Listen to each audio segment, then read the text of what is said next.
Bapak Ibu para pensiunan serta sahabat ASN, TNI, dan Polri di seluruh Indonesia, ada informasi penting yang benar-benar perlu kita perhatikan bersama. Belakangan ini kembali ramai kabar yang menyebutkan bahwa jadwal baru rapel gaji pensiunan Taspen sudah resmi ditetapkan dan pencairannya tinggal menunggu waktu. Bahkan ada yang mengatakan PNS, pensiunan TNI, dan Polri harus segera bersiap karena dana tersebut akan segera masuk ke rekening. Tapi tunggu dulu, jangan langsung percaya hanya karena ada tulisan resmi, siap cair, atau jadwal terbaru. Karena setelah kita melihat isi pembahasan resmi yang menjadi sumber informasi kali ini, ternyata ada fakta yang jauh lebih penting untuk dipahami. Apakah pemerintah benar-benar mengumumkan jadwal rapel? Apakah Taspen sudah menyampaikan tanggal pencairan? Atau justru dokumen resmi ini sebenarnya sedang membahas arah ekonomi, penerimaan negara, pertumbuhan, serta kebijakan APBN tahun 2027? Nah, supaya Bapak dan Ibu tidak salah menangkap informasi, mari kita bedah pelan-pelan sampai selesai. Karena informasi seperti ini menyangkut uang dan hak pensiunan. Jadi jangan sampai kita hanya membaca judul, lalu buru-buru menyimpulkan bahwa besok atau lusa dana pasti cair. Pembahasan yang terdapat dalam sumber berlangsung dalam rangka rapat kerja Komisi 11 DPR RI mengenai kerangka ekonomi makro dan pokok-pokok kebijakan fiskal atau KAE EMPE PKEF tahun 2027. Rapat panitia kerja terkait penerimaan telah berlangsung pada tanggal 10 dan 11 Juni 2026. Dalam pembahasan tersebut, Komisi 11 DPR RI memperoleh penjelasan dari pemerintah yang dihadiri Kementerian Keuangan serta Kementerian Perencanaan Pembangunan Nasional atau Bappenas. Fokus utama pembahasannya adalah kebijakan pendapatan negara tahun 2027. Pemerintah diarahkan menjalankan kebijakan umum perpajakan, kebijakan teknis pajak, kepabeanan dan cukai, serta kebijakan penerimaan negara bukan pajak atau PNBPE untuk mencapai target pendapatan negara pada tahun 2027. Dalam kebijakan perpajakan, pemerintah diminta memperhatikan redistribusi beban pajak yang lebih berkeadilan. Administrasi perpajakan juga akan terus diperkuat. Pelayanan perpajakan diharapkan semakin inklusif, kepatuhan wajib pajak dan wajib bayar ditingkatkan, basis perpajakan diperluas, serta penerimaan dari sumber daya alam dioptimalkan. Namun pemerintah juga diingatkan agar optimalisasi penerimaan tetap mempertimbangkan kesejahteraan masyarakat dan menjaga iklim investasi tetap kondusif. Artinya, pemerintah memang sedang menyusun strategi bagaimana keuangan negara pada 2027 bisa semakin kuat. Penegakan hukum perpajakan juga menjadi salah satu perhatian. Di sisi lain, pemberian insentif fiskal diminta semakin terukur agar benar-benar memberikan manfaat bagi investasi dan pertumbuhan ekonomi jangka menengah. Sistem perpajakan juga akan terus diselaraskan dengan perkembangan ekonomi digital dan sistem perpajakan global. Tujuannya agar sistem pajak Indonesia tetap adaptif terhadap perubahan model bisnis yang semakin cepat. Bukan cuma itu, pemerintah juga membahas peningkatan penerimaan dan rasio perpajakan melalui intensifikasi dan ekstensifikasi. Pengawasan aktivitas ekonomi akan semakin memanfaatkan teknologi informasi dan big data. Ada pula penguatan program bersama antar lembaga serta sistem pengawasan berbasis risiko. Aktivitas ekonomi digital menjadi salah satu sektor yang mendapatkan perhatian serius. Pendapatan pajak dari aktivitas e-commerce juga akan dioptimalkan agar tercipta perlakuan usaha yang lebih setara. Kemudian ada pembahasan mengenai kebijakan teknis pajak. Basis perpajakan akan diperluas dengan memanfaatkan data dan teknologi, khususnya untuk membaca aktivitas ekonomi digital serta sektor-sektor yang sebelumnya belum terjangkau secara optimal.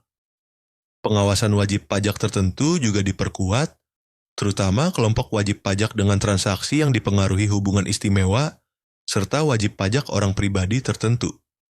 Fungsi penegakan hukum perpajakan juga akan diperkuat untuk meningkatkan kepatuhan. Pemerintah juga diminta terus mengevaluasi berbagai insentif pajak. Insentif tersebut diharapkan tidak diberikan begitu saja. Harus ada ukuran manfaat yang jelas bagi ekonomi, daya saing, investasi, hilirisasi industri, dan dunia usaha. Kementerian Keuangan bahkan disebut akan menyusun dan menetapkan roadmap pelaksanaan pajak karbon. Selanjutnya masuk ke kebijakan kepabeanan dan cukai. Pemerintah ingin meningkatkan fasilitas kepabeanan untuk menarik investasi, mendorong ekspor, serta mendukung hilirisasi. Fasilitas di kawasan khusus juga akan dioptimalkan untuk mendukung pertumbuhan wilayah. Produk-produk UMKM diharapkan mendapatkan dorongan lebih kuat untuk memasuki pasar ekspor melalui klinik ekspor dan kolaborasi dengan berbagai pihak. Pendapatan negara dari sisi cukai juga dibahas. Salah satu poin yang muncul adalah kemungkinan optimalisasi penerimaan dari cukai minuman berpemanis dalam kemasan.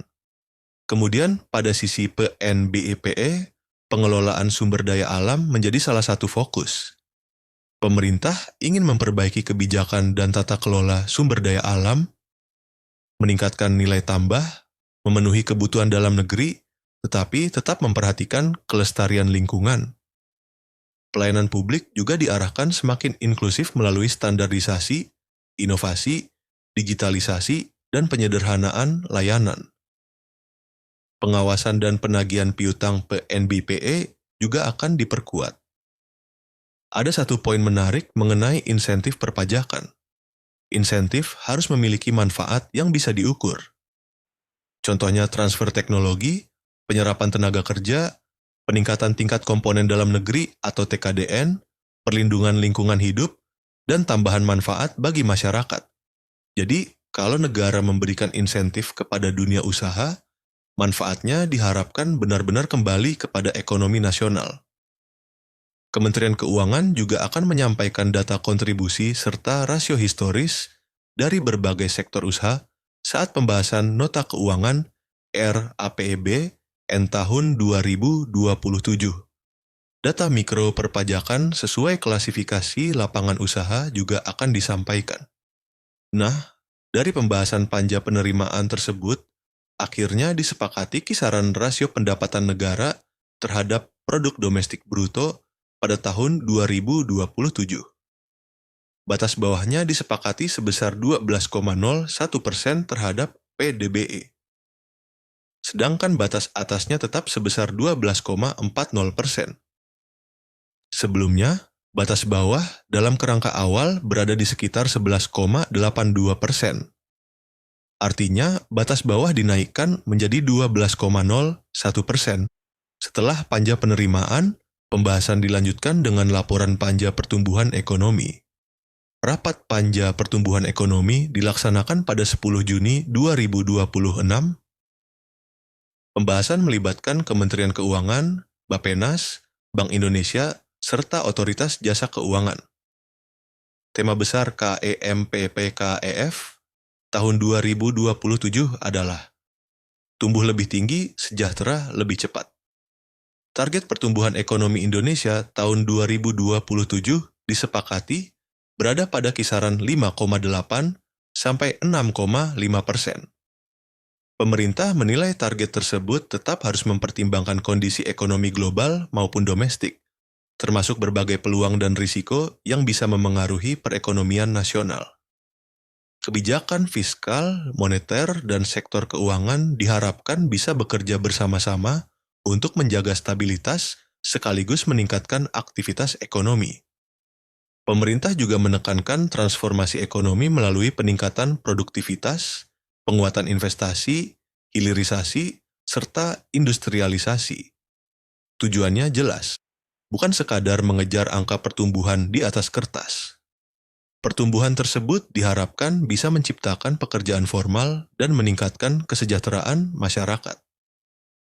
Dari sisi pengeluaran, konsumsi rumah tangga tahun 2027 diproyeksikan tumbuh sekitar 5,3 sampai 5,6%.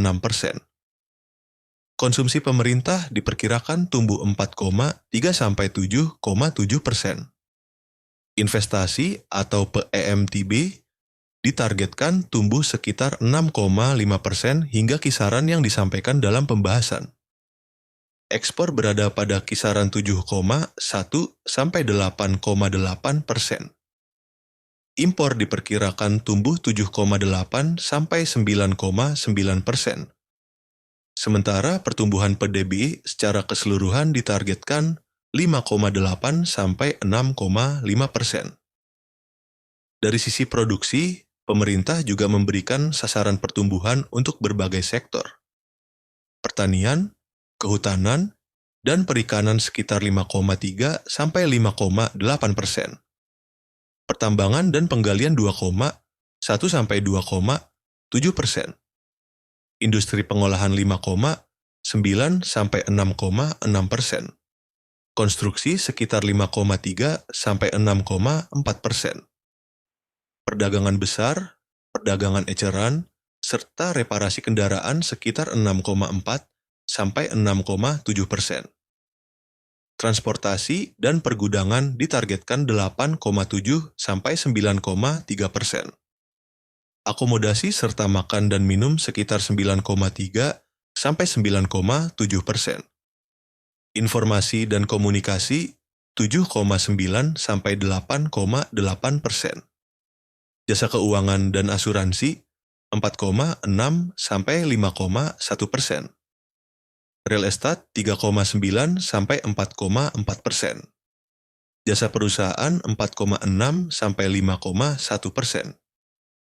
Administrasi pemerintahan, pertahanan, dan jaminan sosial wajib berada di kisaran 3,3–3,9%. Jasa pendidikan sekitar 6,2–7,1%. Jasa kesehatan dan kegiatan sosial 6,7–7,7%. Sedangkan jasa lainnya ditargetkan tumbuh sekitar 10,7–12,3%. Pertumbuhan ekonomi daerah juga mendapatkan perhatian. Pemerintah akan mendorong program prioritas Presiden di berbagai wilayah, termasuk proyek strategis nasional. Sumber-sumber pertumbuhan baru berbasis potensi daerah akan diperkuat. Konektivitas, kawasan perkotaan, transmigrasi, dan kawasan strategis lainnya juga akan dikembangkan untuk memperluas kesempatan kerja. Pemerintah juga akan melakukan pemetaan potensi serta komoditas unggulan setiap daerah. Belanja daerah diharapkan semakin produktif. Target pertumbuhan wilayah pun cukup beragam. Aceh misalnya berada pada kisaran 4,1–4,5%. Sumatera Utara 5,0–5,6%. Sumatera Barat 5,1–6,4%. Riau 5,1–5,6%. Jambi 5,2–5,8%. Sumatera Selatan 5,5–6,3%. Bengkulu 5,2–6,5%. Lampung 5,8–6,2%. Kepulauan Riau bahkan berada pada kisaran 7,1–7,6%. DKI Jakarta ditargetkan tumbuh 5,7–6,4%. Jawa Barat 5,8–6,5%. Jawa Tengah 5,9–6,6%. Daerah Istimewa Yogyakarta 5,9–6,7%. Jawa Timur 6,0–6,5%. Banten 5,6–6,2%. Bali 6,0–6,9%. Sementara Nusa Tenggara Barat mendapat target cukup tinggi, yakni 10,2–12,8%. Di wilayah Sulawesi, Sulawesi Tengah ditargetkan tumbuh 8,7–9,8%. Sulawesi Selatan 6,3–6,8%. Sulawesi Tenggara 6,2–7,8%. Gorontalo 6,5–8,1%. Yang paling tinggi dalam proyeksi tersebut adalah Maluku Utara, dengan kisaran 21,5 sampai 24,2%. Pemerintah juga menetapkan berbagai target pembangunan nasional. Tingkat pengangguran terbuka ditargetkan turun ke kisaran 4,30 sampai 4,87%. Tingkat kemiskinan ditargetkan sekitar 6,0 sampai 6,5%. Kemiskinan ekstrem ditargetkan mencapai 0%. Gini rasio ditargetkan berada pada kisaran indeks 0,362 sampai 0,367. Indeks modal manusia sebesar 0,575. Proporsi penciptaan lapangan kerja formal sekitar 40,81%. Gross National Income atau GNI per kapita ditargetkan sekitar 5.800 sampai 5.840 dolar Amerika Serikat. Indeks kualitas lingkungan hidup berada pada 76,84. Dalam pembahasan juga muncul permintaan agar beberapa indikator dibuat lebih mudah dipahami masyarakat. Misalnya indikator kesejahteraan petani. Komisi 11 mengusulkan agar nilai tukar petani dan nilai tukar nelayan tetap dimasukkan agar masyarakat lebih mudah membaca kondisi kesejahteraan kelompok tersebut. GNI per kapita juga diminta tidak hanya dicantumkan dalam dolar Amerika Serikat, tetapi juga dalam rupiah. Tujuannya supaya masyarakat bisa membaca dokumen APBN secara lebih mudah dan inklusif. Selanjutnya masuk ke panja defisit. Defisit RAPBN 2027 disepakati berada di kisaran 1,8 sampai 2,4% terhadap PDB. Angka itu lebih rendah dibandingkan APBN 2026 yang disebut sebesar 2,68%. Penurunan tersebut dianggap sebagai bagian dari penguatan disiplin fiskal.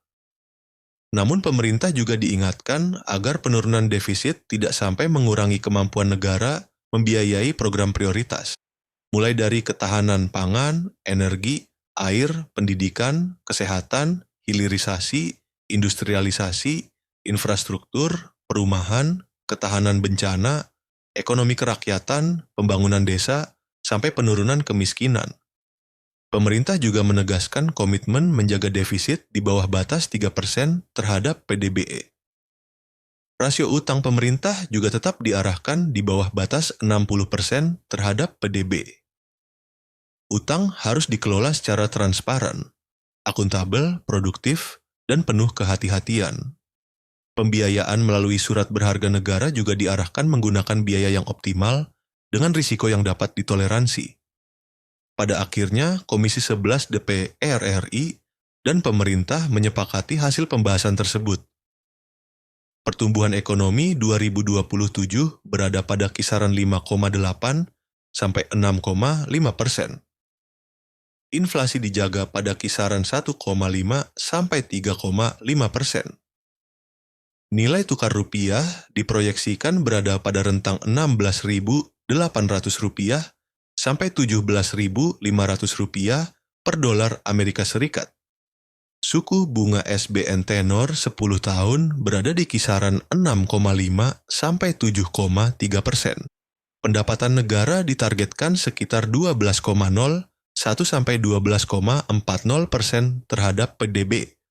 Sedangkan defisit anggaran disepakati sekitar 1,80 sampai 2,40% terhadap PDB.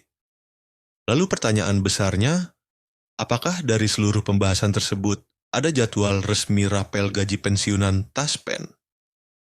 Jawabannya, berdasarkan dokumen yang kita bahas ini, belum ada. Tidak ditemukan penetapan tanggal pencairan rapel pensiunan, tidak ada jadwal transfer TASPEN. Tidak ada pengumuman bahwa PNS, pensiunan TNI, maupun Polri akan menerima rapel pada tanggal tertentu. Dokumen ini membahas arah ekonomi dan fiskal tahun 2027. Jadi, bagi Bapak dan Ibu pensiunan, jangan sampai salah memahami informasi. Kalau nanti memang ada perubahan gaji pensiun atau rapel, Dasar paling aman tetap pengumuman resmi dari pemerintah, peraturan yang berlaku, serta informasi resmi Taspen. Jangan hanya karena melihat tulisan resmi cair, lalu langsung percaya. Apalagi kalau sampai ada pihak yang mengirim link, meminta data pribadi, nomor rekening, PIN, OTP, atau meminta biaya tertentu dengan alasan untuk mempercepat pencairan. Wajib hati-hati. Informasi ekonomi yang dibahas pemerintah memang sangat penting bagi para pensiunan. Karena penerimaan negara, defisit, pertumbuhan ekonomi, inflasi, dan nilai tukar pada akhirnya ikut menentukan ruang fiskal pemerintah.